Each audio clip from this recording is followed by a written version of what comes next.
The calendar changes. The winter weather sustains. What are your resolutions? Full of hope, full of readiness for a new way of life. It's the promise of a new year. For the promise of a change that could get you caught or get you a new life. Money, fame, love, righteousness, anything could come. So forge those documents, open that bank account, throw away your family, and make sure you don't get caught as you prepare to fake your own death. I didn't see you there. It all started early this morning. From hunting ghosts to Bigfoot, UFOs, Cryptids, true crime, paranormal, and more. I've always wanted to see a UFO. Oh, I was researching for your entertainment. That's Bigfoot's guy. He basically wrote the book on modern culture. We aren't really comedians. What if Buddha did cocaine? The Addams Family on meth. This is the Black Cat Report. See you on the other side. Good New Year, almost New Year, and today is our, not really new, yearly edition of New Year, New You. Welcome to the Black Cat Report and episode 118. I am Joey, and with me is the most enigmatic host of all, the best interviewer since Geraldo Rivera, and the most generous man since Oprah, GIl. Hello, everybody. Joey, thank you for that incredible introduction, and I gladly accept all those titles And awards. Shower me with them. We'll shower the awards on you. Well, this will be our third year doing New Year, New You, and around the new year. The last 2 years before this one, we did people who faked their own deaths. And honestly, this year, can't really change that. Got to keep it the same because it's what we're going to do these years. Baby. Tradition. Maybe we'll change it up one day. Like hell. I don't know. When we run out of people that fake their own deaths, we'll change it up. I don't know. I don't think there's a shortage of people faking their own deaths. Do you?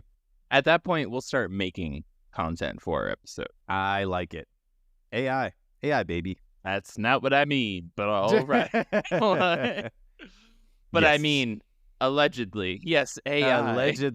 Alleged intelligence. Well, I generally think the idea of faking people's own deaths is hilarious because honestly, most people get caught. Though 2 years ago, we did have one person, Elle Gunnis, who did not necessarily get caught because she kind of escaped and then she died before, I think she went on trial in like the 1970s or something like that, 1960s. And somebody said that they thought it was her, but she died right before she could be arraigned to go on trial. And I was like, that's Belle Gunnis. Classic Belle Gunnis for you. Yeah. And in our second year, we had a professional wrestler, Mr. X, or Jerry Bibb Balasag, decide that he wanted to try and start a new life in a different country and try to cash in some insurance scam money. But he got caught. The people who try to scam the insurance companies generally get caught because if you think how hard it is to get money for your insurance when it's actually legitimate, think about how hard it is to get money when it's not legitimate. It's enough to lead you to a McDonald's in Altoona. That's what I say. Oh, exactly. Exactly. And I want to say, my favorite story was that of the legitimately awesome businessman Timothy Dexter, who, because he was not of high society ilk in the United States, kept getting jokes played on him by the other higher elite. And with these joke ideas, he actually turned those joke ideas into legitimately great businesses. And the only bad thing he did, and this kind of like erases his whole goodness, was he abused his wife. Yeah. After she acted like he wasn't dead at his own funeral. And that's how he kind of flipped people out. found out. Yeah, that's how people found out that he faked his own death. His wife was laughing and joking around with the guests at the funeral, and he came in and was like, what the fuck? Why aren't you being sad? And they're all like looking at him like, you're supposed to be Why dead. aren't you dead? Yeah. Why aren't you dead? And he's like, damn it. Almost had it. Almost got him. Well, if you want to listen to those 2 episodes, our previous New Year, New You's, you can listen to episode 39, and the other one is episode 78. Well, GIl, you ready to get into some stories? I've been stoked all week. Honestly, I've been stoked all year. Yes, I am, Joey. Hell yeah. Well, the first person who I'm kind of trying to take after, dressing up like, and trying to get the good, get into the body of this guy, because this guy's legitimately awesome, right? Hell yeah. The first person who faked their own death today, and that we're going to get into, is a man named Juan Pujol Garcia, or, as was his secret agent name, Agent Garbo. I don't know if you've heard of this guy, Gil, have you? Not at all. Pretty cool dude. I just keep thinking about the joke of one more time. One more time. Oh, yeah. No, that's a song. Oh. No. That's also a song. One more. No, the joke. One more time. Never mind. It'll be relevant soon. Does he one more time? He comes back one more time. This guy does. Well, Juan Garcia was born in Barcelona in February of 1912. Juan's father was a Catalan who owned a cotton factory. His mother was a devout Catholic and a strict disciplinarian. Kind of goes hand in hand right there, right? Yeah. When he turned 7, he was sent to a boarding school, kind of like most Catholics are in their young days anyways. And it was said that he didn't like it very much. Like, that's surprising. Yes, right. Surprising going as a Catholic to boarding He didn't school. want to try it one more time? No, he did not want to try it one more time. And even once more? But he came back one more time. I mean, it's school. Not many people like school. I like writing, and I even hated school. We all did, Something about the ritual of getting up every morning and being forced to groggily sit through class that you hated with people that also suck. It's enough to get Joey as pissed as he does about post offices.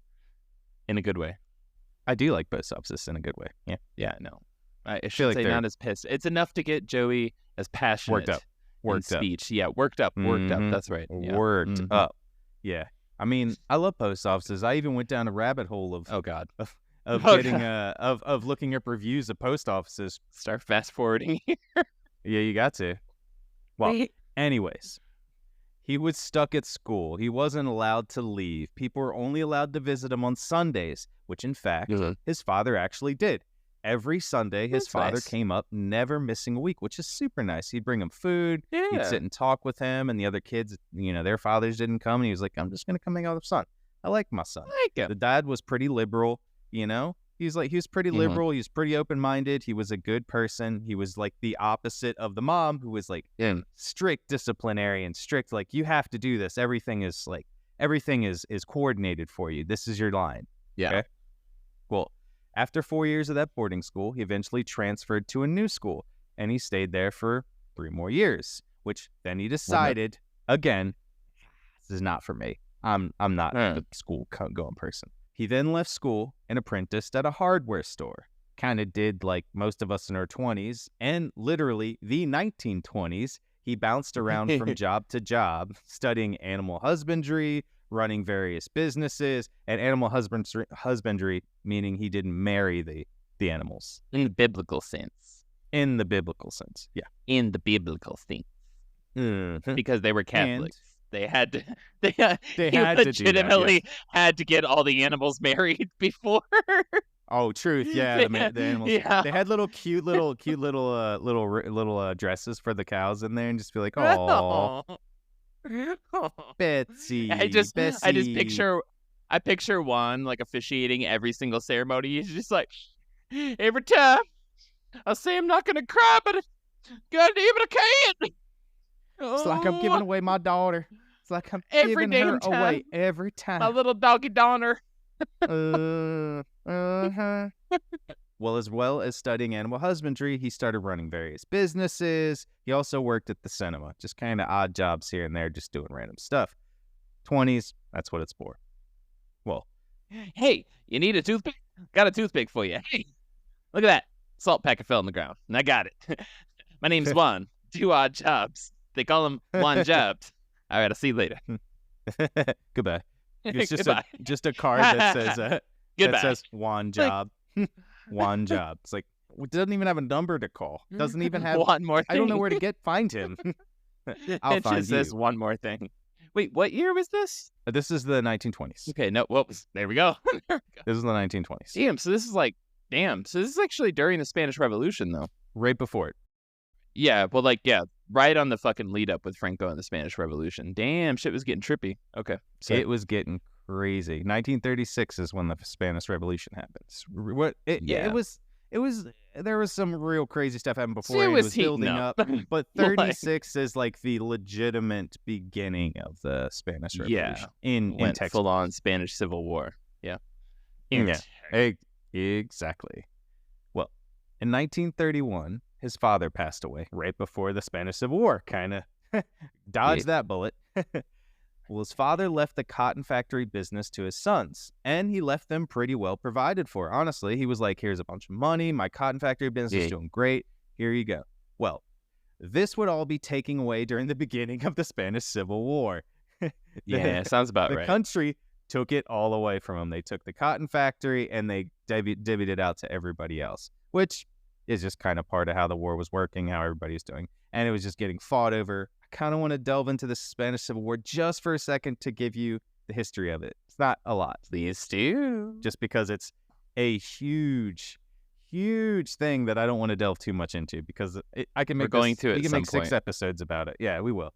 But just to give you a little overview so we can kind of get into his head of how he was living at this time. Well, Spanish Civil War is basically there was a revolution led by nationalists who were backed by Nazi Germany and Italy, led by General Francisco Franco. It was not a revolution. He was elected into office. He revolted first to take over the republic. Yeah, but Franco won the election. It was a military coup. I'm going to let you do your version of history.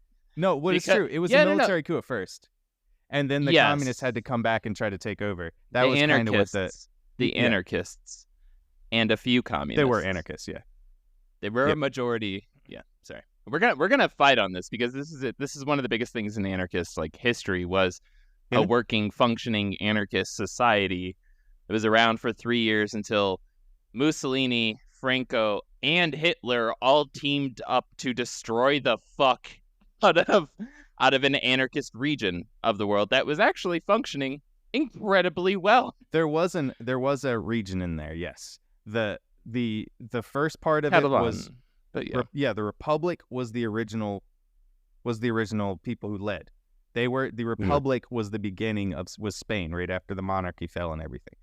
Eventually became a republic. It was led by Francisco Caballero. He eventually came through. He was voted in. Francisco and the military started a military coup, worked through. Then Francisco Franco got elected. But they were backed by Italy and Nazi Germany. The Republic was backed by the Soviet Union, the UK, and basically the Allies. Everyone was just like, we gotta back anyone. It was basically like we were doing in like Venezuela and every other country in South America. We were going in and being like, here's some money. We want you to win. Good luck, you know? And we were sending in people. And the anarchists were sending in people too to kind of be like, hey, U.S. people were coming in being like, let's fight them, you know? We're like, hey, send people over. Don't say they're United States people. We don't want to look like we're in this war right now. Well, in 1931, Juan did his mandatory military service, which was at the time in Spain, you had to have a mandatory military service. Do it once. He went into the 7th Regiment of Light Artillery. Again, Juan hated doing this. And kind of is like a thing. He hates doing everything. I want to say he's just like, I just hate everything. Well, he said this military service isn't for me. He also weirdly said he hated horse riding and that he lacked the essential qualities of loyalty, generosity, and honor. I would love to see this dude's dating profile. My name is Juan. I hate long walks on the beach.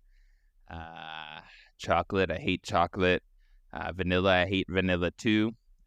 I lack all the necessary requirements for a committed long-term relationship. To be honest, I'll probably get bored within 15 minutes of showing up on our date, even if I am interested in it. I love odd jobs. It definitely hit me up. juanjobs.com. Go find me over there. You got something to fell on the ground? I'd love to do it. My name's Juan. Anything that's expected of me, well, I won't be around, but I hate it. there's probably a punchline here. I don't know where I'm going with this. My name's Juan. Please don't swipe left. Please don't. Wait, swipe right? It's been a while. Well, by the time I'm done, you'll say one more time. One more time. Well, his essential qualities that he lacked would make him kind of perfect for his future endeavors. Once he finished his compulsory military service, he ended up running a poultry farm. And in 1936, literally right at the beginning of the Spanish Civil War, he was basically just hanging out with his girlfriend, which somebody did swipe right on him. So he kind of got lucky. She did it one time. I said, okay. Exactly. She said, hit me, baby, one more time. Uh-huh. And I just, we went with it ever since then. Herbert officiated the wedding. Mm-hmm. It was beautiful. I cried. I cried. I always cry.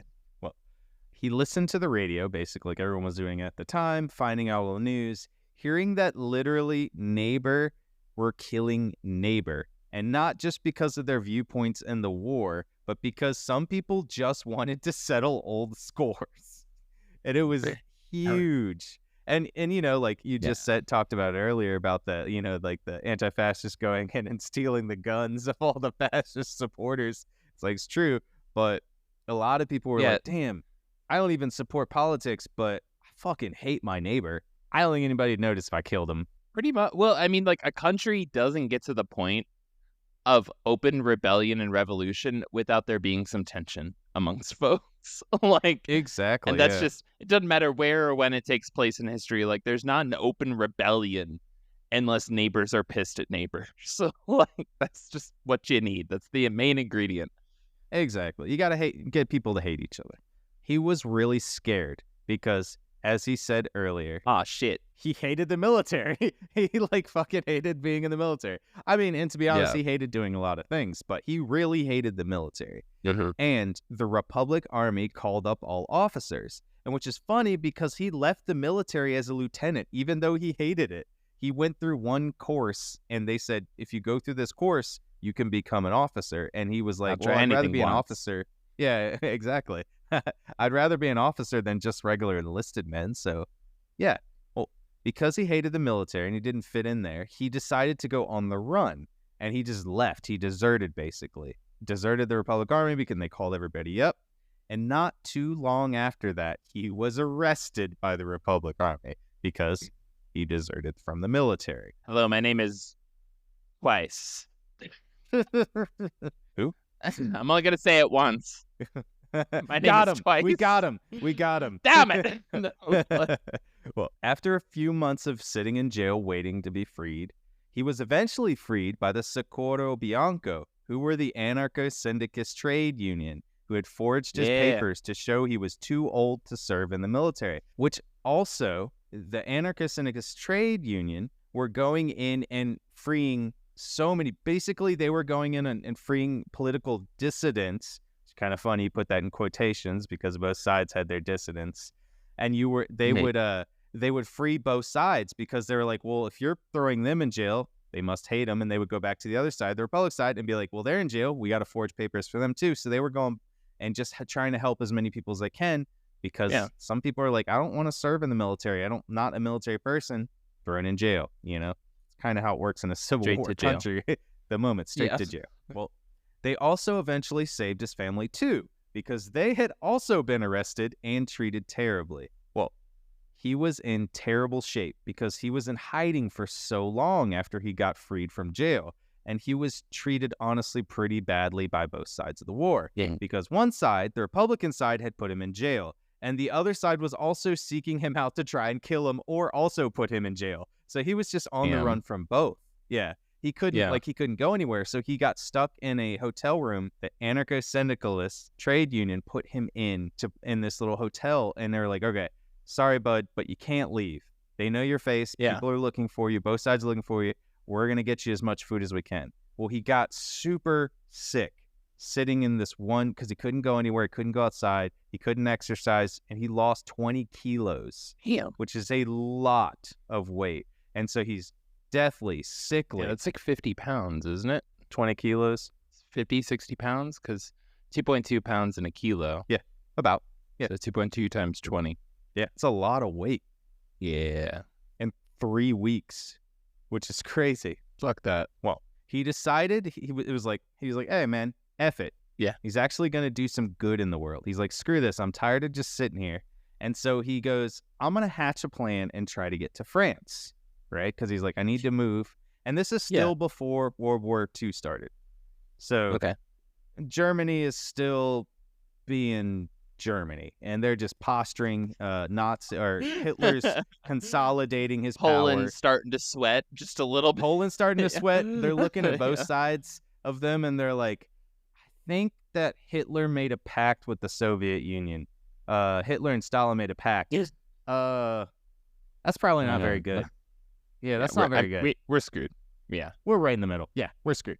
Well, Yeah. still in the middle of the Civil War, so he's still stuff's going on. France is still free. So his first step was basically volunteering for the Republican Army, because he already was like, got drafted by them, dodged him, got arrested by them. He's like, okay, maybe I can use them to get over the border. And with his new forged papers, was enlisted, as there was desperate need for people on the front lines, which, to be fair, he did not want to go there. He wanted to do other things, but he went to military training again anyways. Because he had no loyalty and just wanted to live, he eventually changed sides and then went over to the nationalist soldier side. And there's this whole part of it where he literally, they're in a ditch, right? The Republican Army was in a ditch, and they were sitting on one side. The Nationalist Army was on the other side in another ditch. And the Nationalist Army, supported by Hitler, supported by Mussolini, they're eating good, they're eating food, they're sitting warm. And the other side, he was sitting there like, oh man, we don't have enough food. We're like running out of everything right now. Yeah. And so he goes, damn, him and a few other buds are like, shit, we need to change sides. And so he literally grabbed 3 hand grenades. He was like, just in case something happens and I need to make a quick exit, hand grenades will do. So they crawled through these ditches, like basically crawled through on their hands and knees to get over to the other side. And they just hear, like they hear a gun like load, or like the bolt load. And there's like, oh shit, they found us. And then he hears a gunshot go off, a couple gunshots. He's like, shit, they're going to kill us before we get over there. And luckily, as soon as he like turned around, there was a nationalist soldier right behind him being like, put your hands up, and then took them in there. And they were like, hey, we're trying to change sides. We want to follow you guys. And then they were like, okay.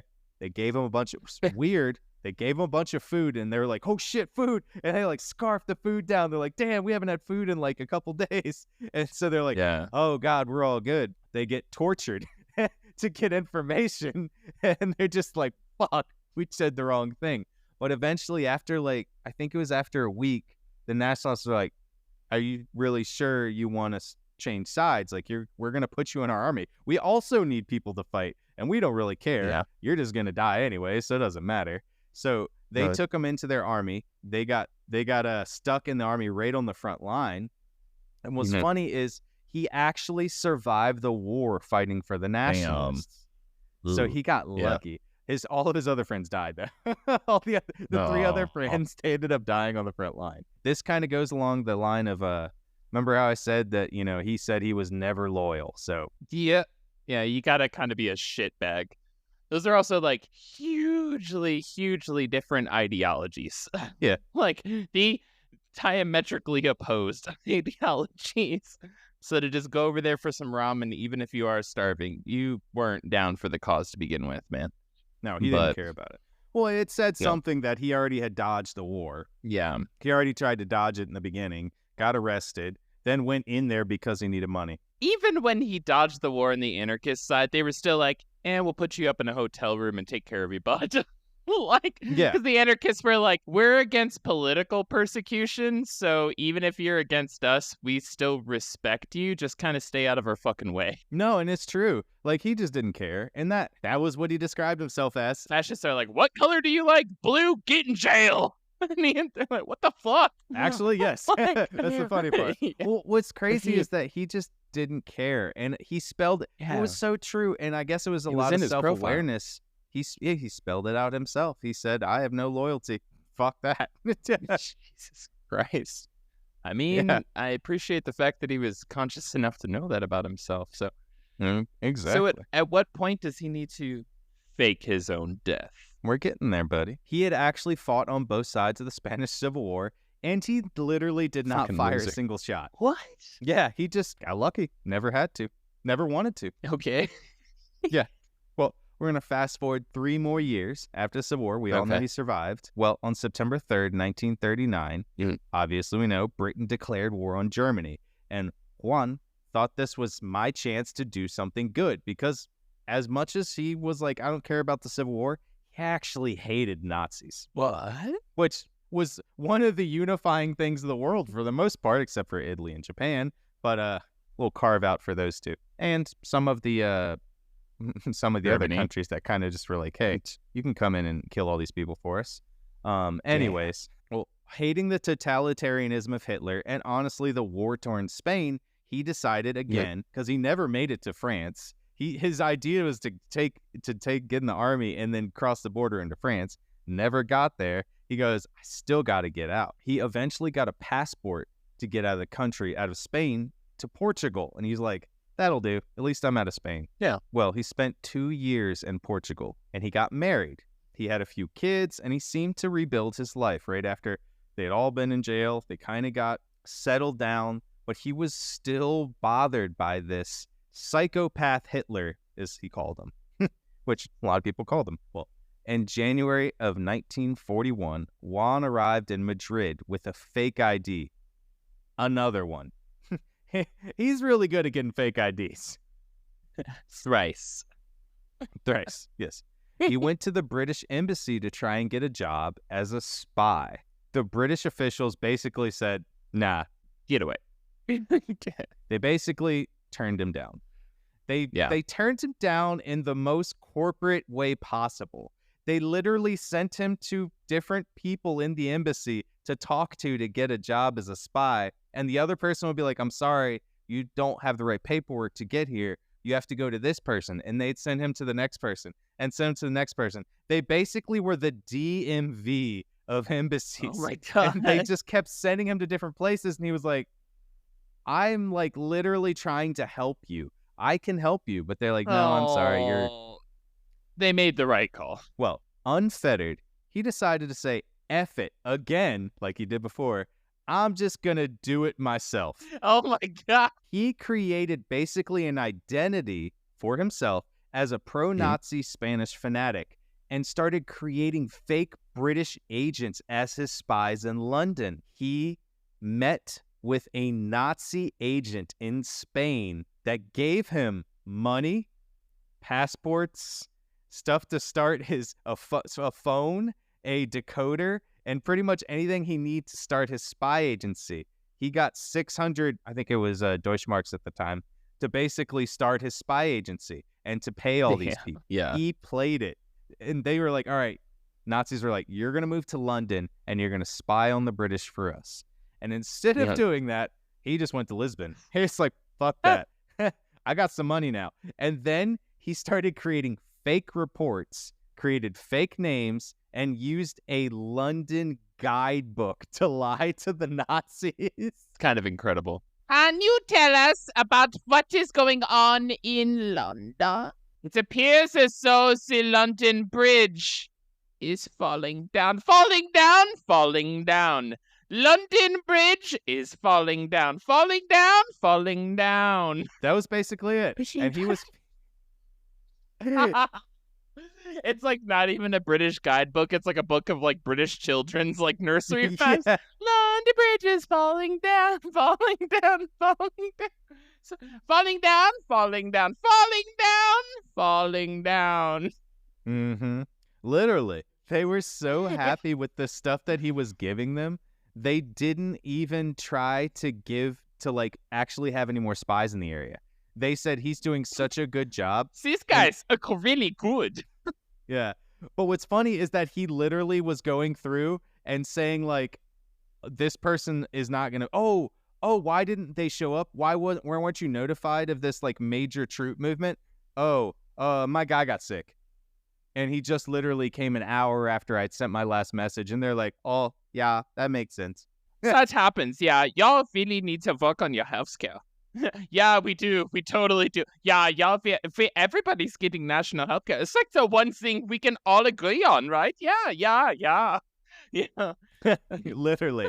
And he kept sending letters, and literally the British government did not know about this. He was doing this without them noticing. They finally found him. And this is the weirdest way they found him. Because he was sending these notes, and eventually the British was tracking mails and stuff like that to make sure there was no spies sending stuff out. Yeah. In the note, he said the Scottish would do anything for a liter of wine. That is oddly specific. Can you tell me the problem with that?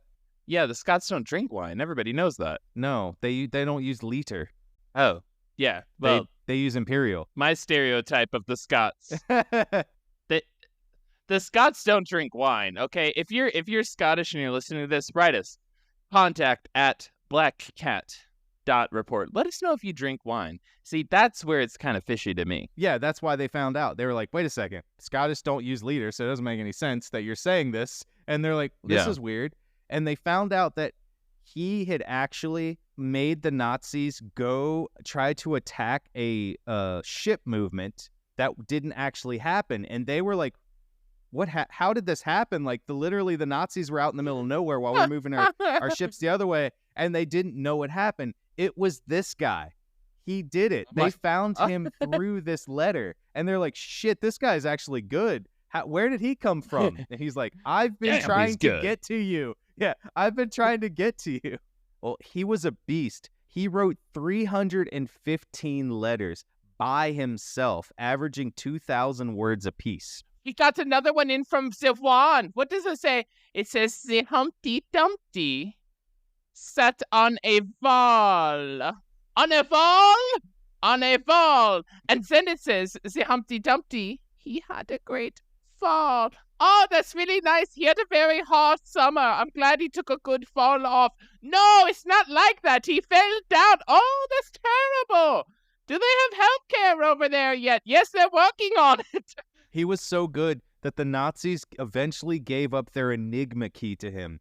And he was instrumental. He was instrumental. No. Yep. No. And giving the Enigma key to the Allies to help break their code. If anybody remembers hold on. I got questions at Joey Bear. If you've seen the movie U571, right? That is literally about the fucking Enigma. It's about trying to get, this was, the Nazis were, honestly, both. So, actually, come to think about it, backtrack. Come to think about it, I think the U.S. just sucked at cryptology. Because now that I think about it. Not true. Hold on. No. I used to think the same, Joey, but hear me out. At first, it's like, damn, the Japanese were really good at cryptology. Right? Like, that's a thing. That's a known thing in U.S. history. But, yeah. But so were the Germans. Hold on. Okay. Wait a second. So were the Soviets. Wait, if everybody else is good at cryptology, I think that means we're bad. You're bad at cryptology. At code breaking. Yeah. Think about it for a second during the whole war. It's like, man, we had to do this because they were so good. But then you go listen to shit about it in the Pacific, and it's like, man, we had to do this because they were so good. I think we just sucked. I just don't think we had the. This blew my mind. I'm sorry. We had the people because we were very isolationist right before the war. We weren't good. We just didn't think. Yeah, we didn't think about it, and we can have excuses. Eventually, yes, but we can have excuses. But the fact is, we kind of sucked, apparently, because every country involved in the war, we were like, damn, they were good. We also sucked at espionage too, but that changed after the war as well. I mean, the war literally, the World War II literally taught us everything. We caught up real quick. Yeah. Which is sad in some ways, but this guy was so good that he got an award from both sides. In 1944, he was given the Iron Cross Second Class from Nazi Germany because of their contributions to his cause. And that was an award literally only given to people who fought on the battlefield. Adolf Hitler himself had to okay this award given to Juan. Did you hear about what he did to the Brits? Yeah. Because they thought he was still working for them. That's how good he was. And then in November 1944, he was given the Most Excellent Order of the British Empire Award from the British because his actual contributions of helping fool the Nazis. So he got one from both sides, which is great. Was he living in Lisbon the whole time? He ended up moving to London.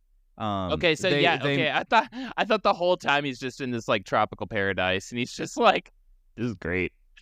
Until about 1943, because they started worrying about him getting caught. And they were like, okay, maybe he's going to get caught, and the Nazis are actually going to start catching on that he's not in London. They never did. That he's not in London where he says he's supposed to be, and we're not helping him. But yeah, well, in 1945, the war ended and the Nazis were defeated, obviously. A lot of the history there, but there was still a lot of surviving Nazis. And eventually, they were going to figure out he was basically a turncoat on them and a double agent. This is where the faking his own death comes in. Again? Play. Yeah. They actually had codenamed him Alaric, the Germans. Nazis had codenamed him Alaric. And in 1948, MI5 decided to help Juan hide his own trail because they also feared the Nazis would look for reprisals against the Allies' spies. And especially because he was just traveling. Now he just started traveling. He's like, cool, I'm done. Well, Juan went on a trip to Angola, and then MI5 spread the rumor that he had caught malaria and died. Nice. Yeah. So he had faked his own death with the help of MI5, and he actually moved to Venezuela and ran a bookstore and a gift shop because he was like, I just want to live a nice, simple life after this. Yeah. Yeah. All right. That's incredibly... He pretty much just lived out his days in anonymity, honestly. It was nice. Okay. Yeah. Until the British government in 1971 did a deep dive into the heroes of World War II, and they eventually found some of Juan's family alive and then tracked down Juan himself. They were looking him up because one of the people in Parliament saw that somebody was tricking the Nazis, and MI5 didn't list his name. They didn't list who it was. They didn't list his address or anything. So he had to backtrack and eventually found one of Juan's family. And they were like, hey, this guy's still alive. Like, he didn't kill himself, because they had found, like, okay, oh, he found Juan's name eventually. And then he was like, oh, he killed himself. No big deal, whatever. And then he found some of his family. He was like, hey, can I talk to you about your father? And they were like, yeah, my dad's still alive. And I was like, oh, shit, really? That's awesome. Can I talk to him? And so eventually they did a huge phone interview with him, and they wrote a book about him, which eventually was released in 1985, called Operation Garbo, which was his name, Agent Garbo. Mm-hmm. He went to Normandy and had like a nice little visit, like on the 100th year anniversary, I think, like that. Not the 100th year anniversary. It was something like the 50th anniversary of Normandy. And he eventually passed away in 1988 as a national hero in Britain. Yeah. So he did fake his own death, and then he eventually died. But I thought that guy's story was so cool because he was just like this random guy that took it upon himself to be a freaking hero of Britain and basically fooled the Nazis. Yeah, it works. Still don't trust him. Only based off his own terms, which is, I'm not loyal to any side. He just went with the winners. Anybody tells you that, if anybody tells you that, you should literally just believe them. Don't argue with them. That is like, all right, okay, all right. Our second story today is about a man named Alfredo Sanchez. It's a bit more recent than our last almost World War II Spanish Civil War era story. Alfredo Sanchez was born in Ecuador and had immigrated to the UK for a better life. Unfortunately, he did not find what he was looking for. Kind of happens. Yeah, shit. He had gotten a job at a music retail store, HMV, as a web developer, but he really couldn't rise to where he wanted to be. What year was this? 2007. Okay, gotcha. I was like, no, what? That's why I said it's a little bit more recent. That's my fault. 2007. Yeah, he got no, a you're job good. You're good. I was just like, wait, what? Yeah. Is this current events? Yeah, you're just like reading Twitter. Yeah, actually yesterday. Shit. Well, he married a woman named Sophie, okay, who, when together, they decided to hatch a little plan. They were both massively in debt in credit cards and loans they had taken out. And I did a lot of research, and I just could not find what they were buying and taking loans out for. I really think it was they were living beyond their... Because I was like, why? What are they buying? I was like, jet skis? Are they trying to buy, like, like they're in the UK. They had a crippling Pez addiction. It's like, if I get the full Star Wars set. Yeah. Sophie, his wife, told HMV, his employer, that Alfredo had a heart attack when he was visiting his home country, Ecuador. He had too much Alfredo. In Ecuador. And that he had subsequently In been Ecuador. cremated. So there was no body, honestly. Charbroiled, air fryered. It's my Ecuadorian accent. Ecuadorian listeners, hit us up at contact@blackcat.report. Let us know if that's accurate. HMV honestly, awesomely paid for Sophie to fly down to Ecuador and for her hotel so that she could be there to mourn and to meet the family and to Aw. talk. And it was really nice of them. I was like, damn, that's pretty cool. Funny enough, Fredo had literally just put on a massive life insurance policy before he left for Ecuador. What are the odds? Sophie, upon her return back to the UK, provided the insurance company and his work a certificate of death and a cremation certificate. She then received the death payment of £112,000. She then also cashed out the life insurance policy, which totaled about £1 million. Hell yeah, girl. Huge. Yeah. She then left the country, flying to Australia. A little quick. It was just like, cool, I'm taking the money. Yeah, very quick. Yeah. She then got remarried after she had left the UK to a man named Hugo Jose Sanchez. Alfredo had changed his name and then remarried his wife. They also had 4 kids. So I'm trying to figure out This is a how beautiful they love story. explain to their kids. Everything's the same, but now we have an Australian accent. Oh, that's dirty, Sanchez. Real dirty Sanchez. Well, they were living out their good life, spending all the money they received. One tiny, tiny thing would unravel this whole charade. The last name Sanchez. Exactly, which is almost similar. Yeah. When Alfredo worked at HMV, right, they gave him a discount card. And upon his death, he gave his Oh, discount no. card to one of his really good friends. Wow, no. When the friend took the discount card to buy an Elvis CD, he was promptly found out and then kicked out of the store. They banned this friend from the store because they're like, that's not yours. That's Sanchez's one. That's Alfredo Sanchez.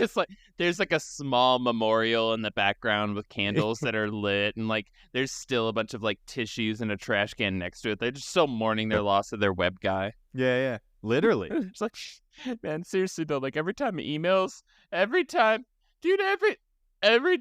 I forgot my email, he always remembered the name of my elementary school, of my favorite cat's name, and my stepmother's favorite ice cream. He always remembered it, you know? It's like, yes, Alfredo was the best. I know. He doesn't know. What am I gonna do? The whole company was in mourning. They were in mourning. No one Well- could remember their passwords. Because web people, this might sound dumb, but as a web person for companies, I can tell you, you get hit up for people's private email passwords. The amount of times I've had clients hit me up over the years and say, hey, do you know my Gmail password? And I'm like, no, I just work on your website. Why the fuck would I know your Gmail password? They're like, I don't know. We always talk through Gmail. And I'm like, hey, what the hell would I know your email password? This is a constant I thing. hacked your email. Yeah. Yeah, it's literally. Yeah, sure. Let me hack your fucking email real quick. I'll get it back for you. Yeah. Hold on. It's extra. After this, HMV sent this information to the pension auditors, basically the people that gave the insurance money over to them for the death. Mm-hmm. The auditors opened an inquiry and they looked at his death certificate and found Alfredo's fingerprints on his own death certificate. That's complicated. Yeah, it's very complicated. Yeah, it's a complicated one. Yeah, exactly. So in 2007, a full arrest warrant went out for Sophie and Alfredo because the pension auditors were like, they're alive. Yeah. It was found they were living in Australia, so they waited until somebody came back. Mhm. Sophie came back to the UK in 2010 and was literally arrested upon entering the country. She came back for her sister's wedding, having no idea there was an arrest warrant. Oh, yeah, that's rough. When she was questioned, she admitted her husband, Alfredo, was still alive and they had committed fraud. She literally just was like, all right, jig is up. I'm going to jail. She was sentenced to jail for 2 years. Okay.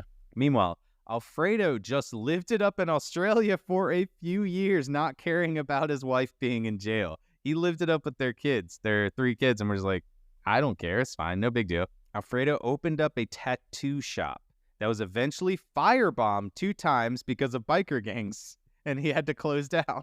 No joke. What the fuck? That was just a random mention. I was just like, what the fuck? Goddamn. Well, eventually, he was able to be arrested and extradited to the UK in 2011. So, his wife was still in jail at that time. And when he arrived in the UK, he was asked by reporters about his wife. And he claimed that, in quotations, she was staying with relatives in Britain, pretty much sweeping under the rug that she was in jail for fraud. And to this day, he's still like, I didn't do fraud. I didn't commit fraud. I'm not Alfredo Sanchez. I didn't commit fraud. That's not me. Yeah, I'm not Alfredo Sanchez. I'm Hugo Jose Sanchez, who happens to live. How many Sanchez's live in Australia? I'm sorry, but that is not a common fucking name in Australia. No. Ecuador? Yes. You could, Australia? yeah, No. you could easily get away with that in any North or South America, not in fucking Australia. I can't imagine there's a large Española population in Australia. Nope. Well, he was tried and given 5 years in prison in 2012. So feasibly, they are both out of jail actually right now. I hope so. Yeah. Well, the insurance companies sure showed them the Ecuador. Well, our third and last story today of people who fake their own death is the interesting story of Marion Franklin Rogers, or Connie Franklin. Both names apply. It's a very interesting case because the person who died eventually testified at their own murder trial. Okay. All right. I feel like in some Yeah. paranormal circles, seances, if you will, this is acceptable. So we'll see how this goes. In January of 1929, a man named Connie Franklin came into a town called St. James in Arkansas. He applied and got a job cutting timber and also got a job as a farmhand, doubling up his work. Double fisting work, as some would say. Double fisting the wood. He was out Yeah. there just handling all of the wood in whatever direction it came in. He was stroking that timber till it fell. Broken the timber and booking the wood and he was out there. God, I appreciate this man. He was 29 years old, and he did things like a 29-year-old would at the time. He was a man about town. Somehow with 2 different jobs, he was literally a man about town. He found time to get around town and go talk to people. All right. Instead of saying he was 29, which his actual age was, he claimed he was 22 years old, just to seem a bit more hip and younger. He would go out to the town and meet all the girls. Right? This is stupid. Okay.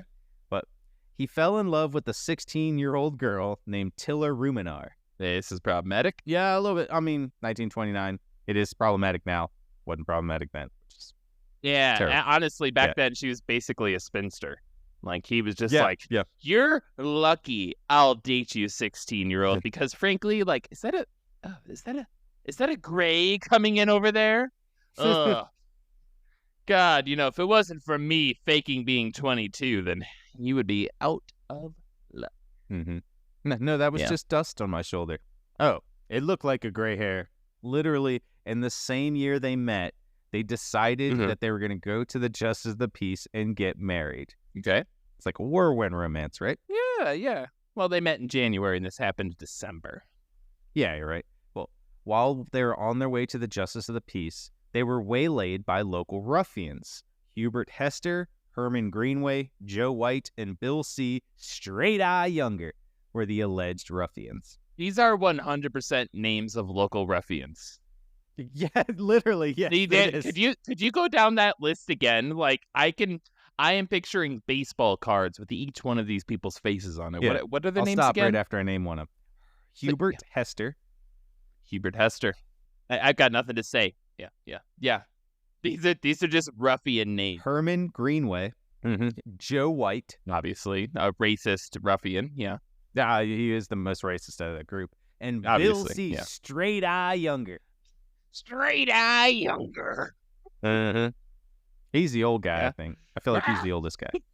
Yeah. Well, Ruminar was taken and raped by Hester and Greenway. All right. That explains the straight eye. Yep. And Connie All right. Franklin was taken by White and Younger into the woods and tortured, mutilated, and murdered. All right. Okay. So where's the faking of the deaths here? Well, we're going to get into that. Oh, okay. Sorry, I just you had me all built up with these folks, these youngins. I had to build you up a little. This spinster and this young strapping man. Mm-hmm. Well, this was told by the spinster Ruminar during the trial because of the time. Ruminar didn't actually report the attack. She was later forced to report the crime by one of her friends. She didn't report the attack at the first because she was like, she didn't want to say I was raped, and she didn't want to go through that whole trial and be embarrassed because it's 1920s. It's not a good, it's terrible that this is viewed that way. Yeah. But in the 1920s, that didn't look good on the woman compared to what it looked like on the men. The men were actually arrested and put to trial in December of 1929. With attorneys basically pitting them all against each other to see who would rat on the others. All of the men said they never saw Connie Franklin on the day of his murder, but the prosecutors thought they were all lying. Okay. Well, the police had never found a body. There was no body of Connie Franklin. So they only found a bloody hat out in the woods that seemingly belonged to Connie Franklin. And the only reason they said seemingly belonged to him is because one of the ladies who was in the town that knew him was like, oh, that's his hat. That's his hat. And they're like, it must be his hat. This must be his hat. There's some blood on this. Well, because of this and the testimony of the attackers, they actually put out a picture of Connie Franklin in the newspapers to see if someone could ID him because they're like, there's no body. And we don't think that maybe he's not dead. So he actually eventually was found not too far from St. James working on a farm. And he came back to St. James and immediately he was put on trial to find out his identity because nobody in the town besides a few people could ID him as Connie Franklin. Just funny. There was only a few people that were like, that's Connie Franklin. He was here. And he's like, I'm not Connie Franklin. I'm not that person. I'm Connie Franklin. Funny is Ruminar, his ex-fiance, I guess at the time. They weren't even fiance. Dope name.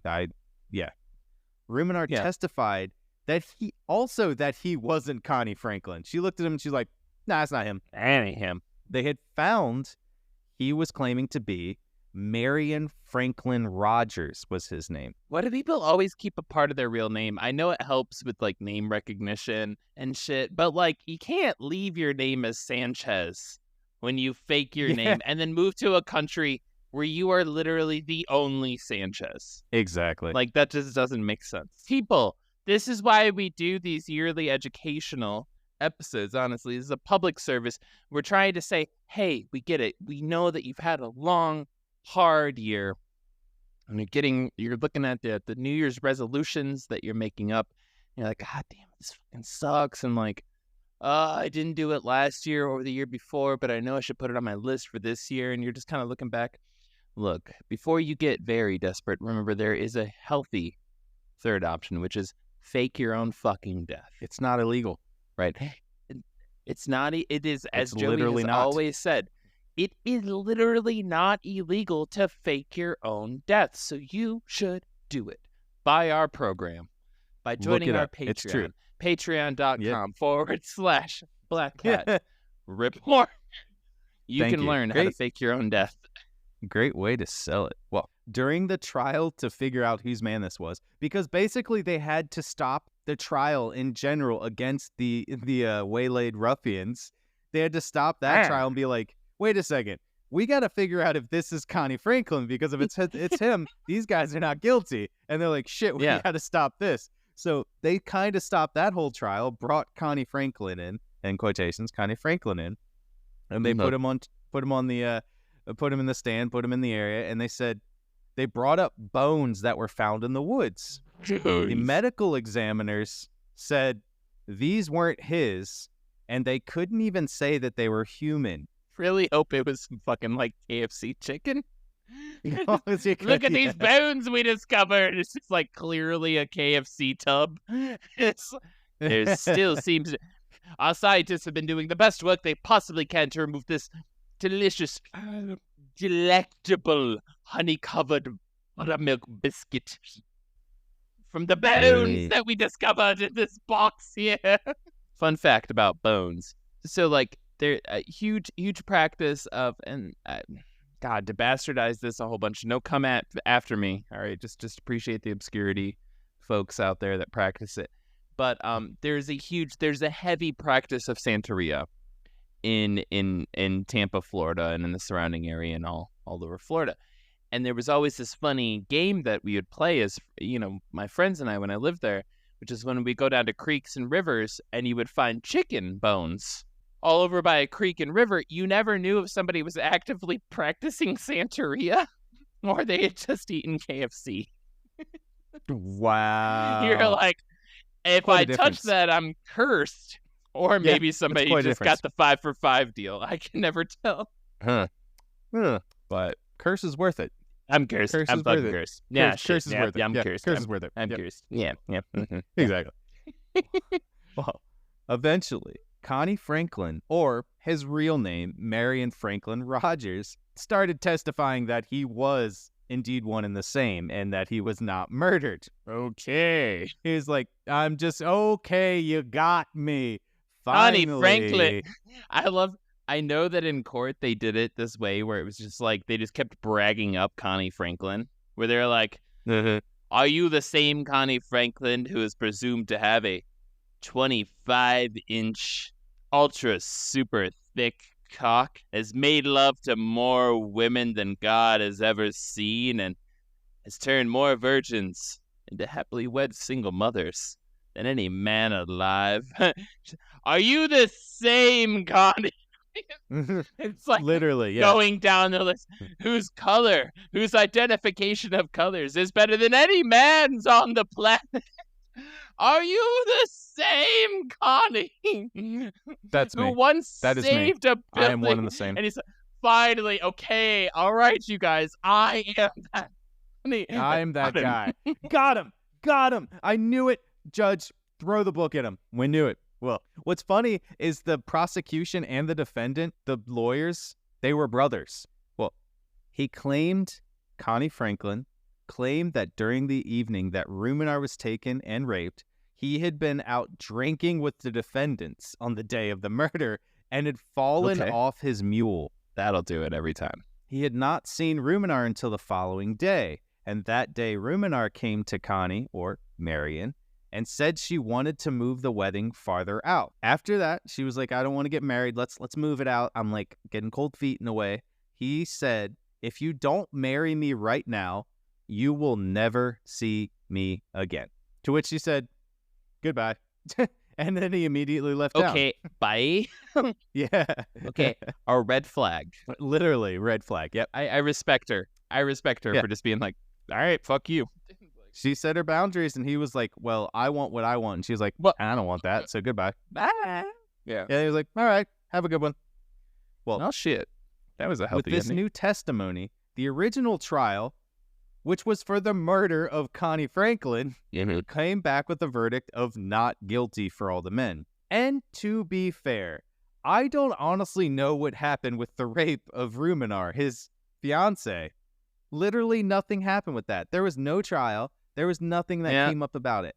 They just let Sounds it go. about It right for makes the time sense. period. Yeah, for the time period. Yeah.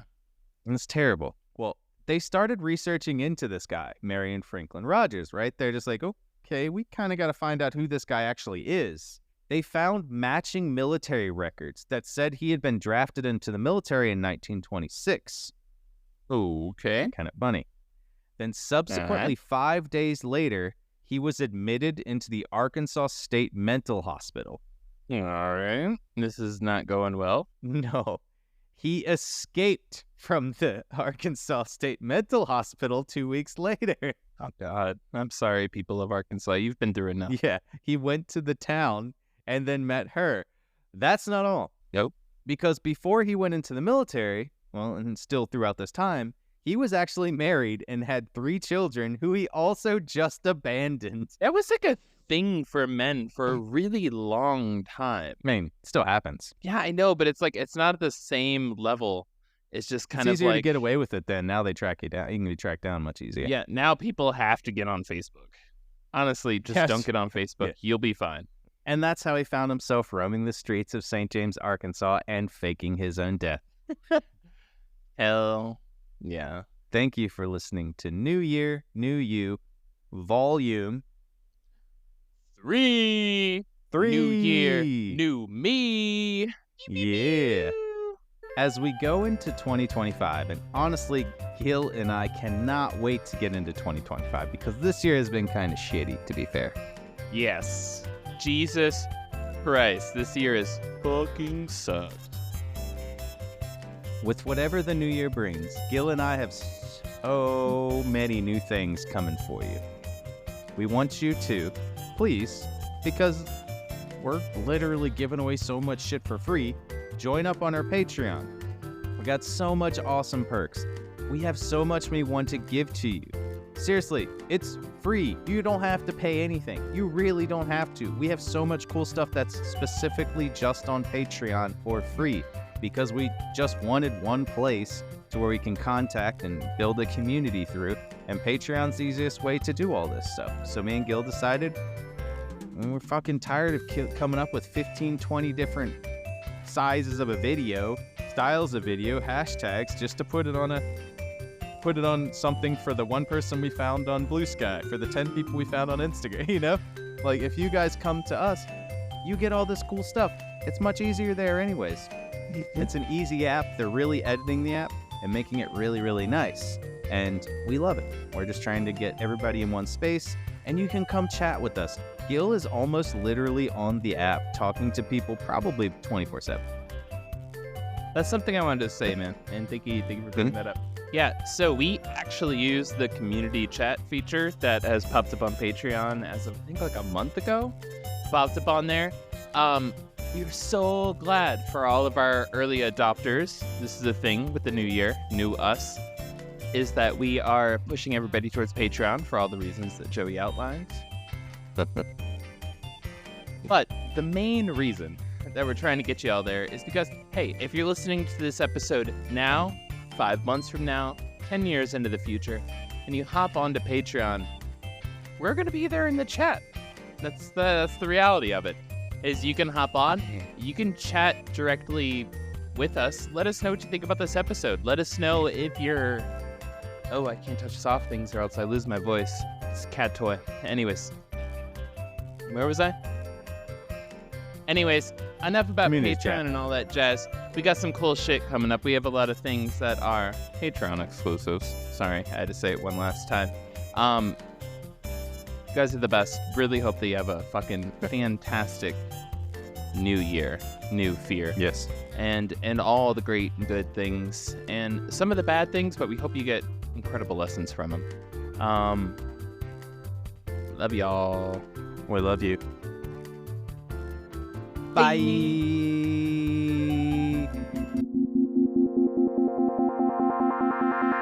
I just wanted to ask that if you're liking this episode, please consider taking a moment to rate and review us on whatever platform you're listening. Might seem like a small request, but every review counts and goes a long way towards keeping this show going and helping us deliver more of what you like. Joey and I would sincerely appreciate it.